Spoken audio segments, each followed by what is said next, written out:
ওর ভাই, হ্যাঁ বল। আপনার দোকানগুলো ভাড়ার জন্য কত কি মাসে দিতে হবে এবং কত টাকা জমা করতে হবে এখানে দোকান নিলে?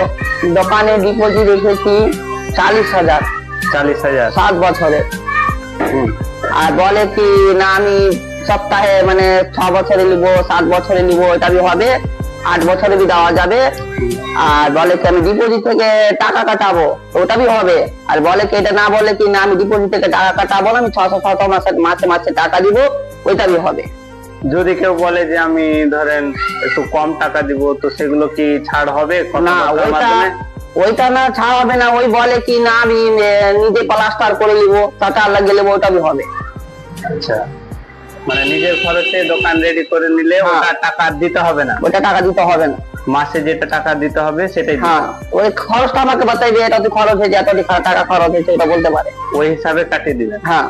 আচ্ছা, এখানে অলরেডি কটা দোকান চালু হয়েছে আপনার মার্কেটে? অলরেডি এখন চালু হয়েছে এখন 2, 4, 6টা। 6টা। বাকি কটা ঘর মানে ভাড়া দেওয়ার মতন আছে? এখন ভাড়া দেওয়ার মতন এখন 6টাই আছে। 6টা ঘর আরো বাকি আছে ভাড়া হ্যাঁ। দিতে।